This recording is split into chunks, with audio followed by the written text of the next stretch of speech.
Total utility and marginal utility.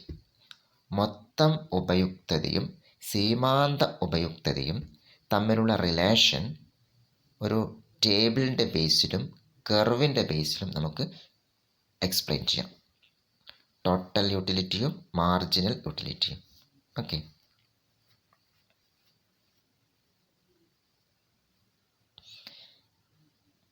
First table നോക്കുക. First കോളത്തിൽ number of apples 1 2 3 4 5 6 7. Second കോളത്തിൽ total utility കൊടുത്തു, ഷോർട്ടായിട്ട് TU എന്ന് എഴുതി. 10 18 24 28 30 30 28. തേർഡ് കോളത്തിൽ മാർജിനൽ യൂട്ടിലിറ്റി. മാർജിനൽ യൂട്ടിലിറ്റി കാണുന്ന ഇക്വേഷൻ TUN മൈനസ് TUN-1 അല്ലെങ്കിൽ delta TU by delta Q. Okay, marginal utility. Total utility ഇങ്ങനെ ഇൻക്രീസ് ചെയ്തുകൊണ്ടേയിരിക്കുമ്പോൾ ഓരോ ആപ്പിൾ കൊടുക്കുമ്പോൾ ടോട്ടൽ യൂട്ടിലിറ്റി ആദ്യം എന്ത് ചെയ്യുന്നുണ്ട്, ഇങ്ങനെ കുറഞ്ഞ നിരക്കിൽ കൂടി വരുന്നു. പിന്നീട് ടോട്ടൽ യൂട്ടിലിറ്റി സെയിം ആവുന്നു. അഞ്ചാമത്തെയും ആറാമത്തെയും ആപ്പിൾ ഉപയോഗിക്കുമ്പോൾ ടോട്ടൽ യൂട്ടിലിറ്റി 30 തന്നെയാണ്. ഏഴാമതൊരു ആപ്പിളും കൂടി ഉപയോഗിക്കുമ്പോൾ ടോട്ടൽ യൂട്ടിലിറ്റി 28 ആയിട്ട് ഡിക്രീസ് ചെയ്തു, കുറഞ്ഞു.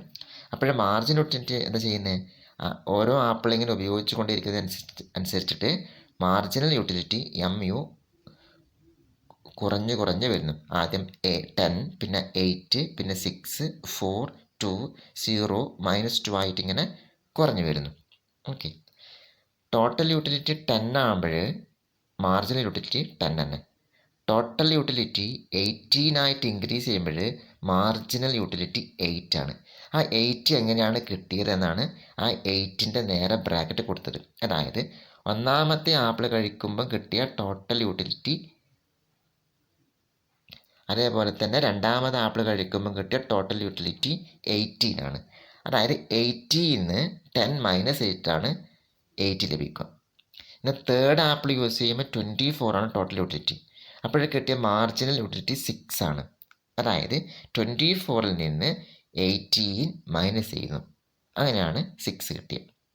ഇനി ആറാമത് ആപ്പിൾ യൂസ് ചെയ്യുമ്പോൾ കിട്ടിയ മാർജിനൽ യൂട്ടിലിറ്റി 0, 7 ഉപയോഗിക്കുമ്പോൾ അതായത് -2 ആയിട്ട് കുറഞ്ഞു. അതിൻ്റെ ബേസിൽ വരച്ച കർവാണിത്. നോക്കാം, X axis number of apples, Y axis total utility, marginal utility measure ചെയ്യുന്നു. ഓക്കെ, ടോട്ടൽ യൂട്ടിലിറ്റി ആദ്യം കുറഞ്ഞ നിരക്കിൽ ഇൻക്രീസ് ചെയ്യുന്നു, പിന്നെ മാക്സിമം എത്തുന്നു 30, പിന്നെ കുറയുന്നു. മാർജിനൽ യൂട്ടിലിറ്റി കുറഞ്ഞ് വരുന്നു, 10, 8 അങ്ങനെ കുറഞ്ഞ് 0 ആകുന്നു, പിന്നെ നെഗറ്റീവിലേക്ക് പോകുന്നു.